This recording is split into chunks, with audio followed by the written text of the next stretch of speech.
Olá, estudante, tudo bem com você? Professor Foca, aqui no Colégio Évora, e hoje nós vamos resolver a prova de Física da UNEMAT 2022/2, tá certo? Galera, você consegue acessar essa prova de Física através do link disponibilizado aqui embaixo para você. Então acessa, acompanha essa prova para você fazer aquela revisão uma vez que a prova está chegando, né? Gente, olha só, a primeira questão de Física, que é justamente a questão número 1 da sua prova, ela vai trazer um texto legal, bacana, falando a respeito de como era considerado um corpo que estava em movimento ou então estava em repouso antes de Galileu, tá certo? E aí depois ele vai falar a respeito de como foi no período Galileu, ou então, principalmente onde está a pergunta, falando a respeito de Newton. Veja que a pergunta ela é direcionada para você, falando a respeito da primeira lei de Newton. Vem cá, vamos conferir a respeito da primeira lei de Newton. Primeira lei de Newton, também conhecida como lei da inércia.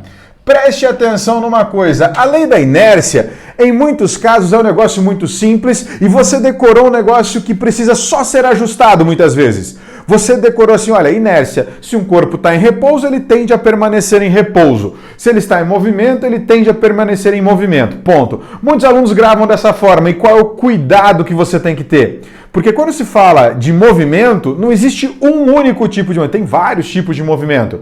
E na lei da inércia, fala-se especificamente sobre o movimento retilíneo e uniforme. Então, no caso da lei da inércia, sim, todo corpo em repouso, né? Repouso, velocidade igual a zero, tende a permanecer em repouso, ok? Beleza. Agora, todo corpo em movimento retilíneo uniforme tende a permanecer em movimento retilíneo uniforme.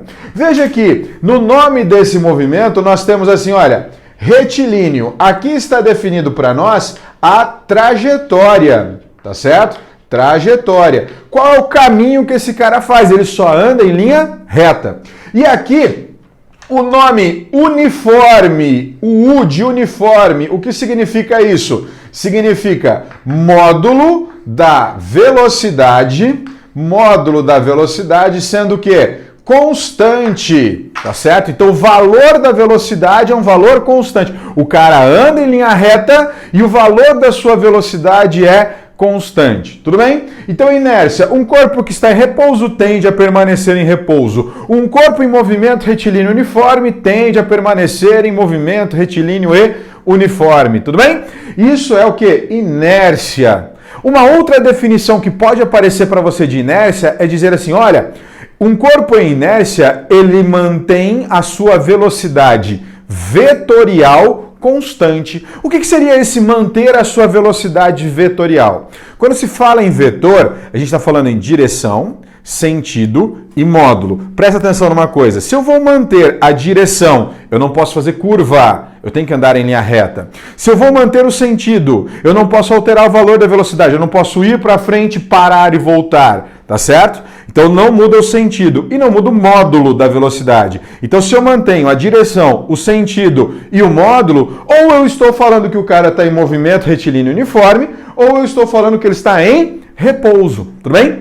E por isso, dessa maneira, a alternativa correta da questão de número 1 é a letra D, ok? Certinho? Primeira questão, então, cheque, resolvido, letra D. Vamos embora para a próxima.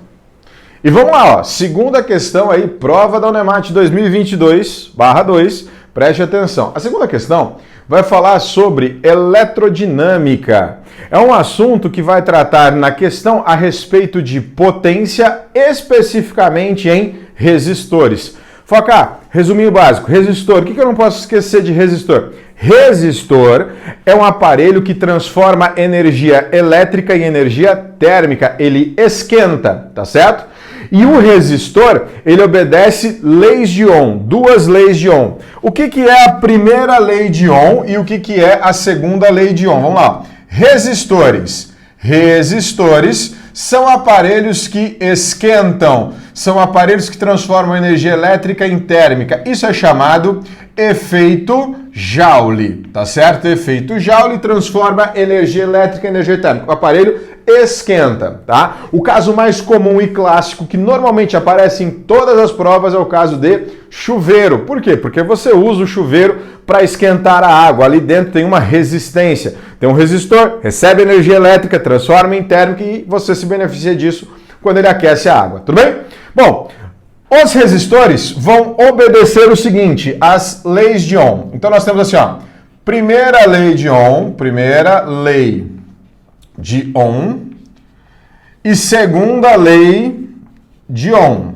Preste atenção e muito cuidado nisso daqui, pois as leis de Ohm estão relacionadas a falar como comporta ou como se comporta a resistência quando aquecido. A primeira lei de Ohm diz assim, ó, a resistência ela é constante independente do que aconteça. O valor da resistência não muda. Esse independente do que aconteça, eu quero dizer assim, o resistor vai esquentar. Acabei de falar isso para você. Só que quando ele esquenta, ele sofre efeitos de dilatação. Se ele for chamado resistor ômico, aquele que obedece à primeira lei de Ohm, o valor da resistência não vai mudar. Pode esquentar à vontade, pode dilatar à vontade, mas o valor da resistência não muda. Segunda lei de Ohm, a resistência não é constante. Quer dizer, com o efeito da dilatação em seu aquecimento, vai alterar o valor da resistência. Primeira lei, resistor ômico, a resistência não muda. Segunda lei, resistor não ômico, a resistência varia de acordo com a temperatura. Ok, isso? Primeira e segunda lei de Ohm. Agora, muito cuidado, pois você tem maneiras de como calcular a resistência. Presta atenção que eu mudei o item, ó. Primeira e segunda lei de Ohm. Agora, outra coisa. Como que eu calculo resistência? Eu posso ter a formulinha U igual a R vezes I, é uma maneira. U é o quê? Voltagem, diferença de potencial ou tensão. É igual a R vezes I. I é o quê? Corrente, tá certo? Se eu pegar diferentes ou respectivos valores de U e I, se eu calcular a resistência e sempre der o mesmo valor, ela é constante, obedeceu a primeira lei. Se eu calcular valores de R para U e I, der valores diferentes, então segunda lei. Eu posso usar essa fórmula para saber se ele é da primeira ou se ele é da segunda lei de Ohm, ok? E a outra forma é utilizando a geometria do condutor, onde resistência é resistividade vezes comprimento dividido por área. Normalmente a gente considera que um resistor é um fio, então o seu formato geométrico é cilíndrico, né? Esse ρ, essa letrinha ρ representa resistividade. É uma característica do material. L é o comprimento desse resistor. L é o comprimento. E A é essa área de seção transversal aqui. Tudo bem?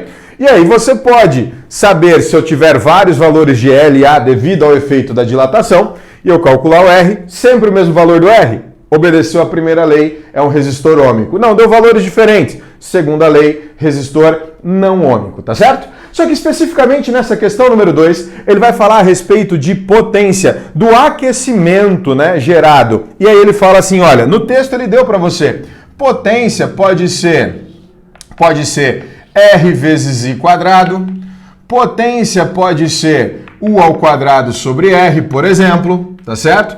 E o fato de ter mais de uma equação para potência, foca, como é que eu vou saber qual equação eu vou usar? Veja que essa questão é uma questão que envolve assim, olha, dentro das alternativas, se eu, sei lá, duplicar a resistência, o que acontece com a potência e assim por diante? Toda vez que ele fizer essa relação de se um aumenta tantas vezes, o outro aumenta ou diminui, você está tentando observar se você está falando de grandezas que são diretamente ou inversamente proporcionais. Mas uma coisa muito importante para definir a equação que você vai usar é, quando você falar de grandezas direta ou inversamente proporcionais, tem que ter uma constante na equação.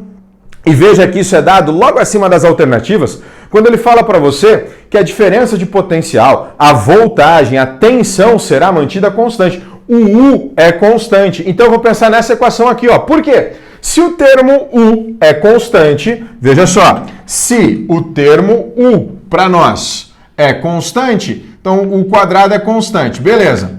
A relação matemática de potência e resistência é de grandezas inversamente proporcionais. Quer dizer, se eu diminuir a resistência, a potência vai aumentar. Se eu aumentar a resistência, a potência vai diminuir. E aí observa o seguinte, veja só. Se eu falar assim, olha, se eu dividir a resistência por 3, se eu reduzir a resistência a 1/3, por ser inverso, o inverso da divisão, multiplicação. Multiplica, então, por 3, tudo bem? Agora, se eu falar assim para você, não, vamos supor que eu fale que eu vou triplicar a resistência. Então, se eu triplicar a resistência, mudei de cor, ó, outro exemplo, se eu triplicar a resistência, o inverso, divisão, divide por 3 a potência.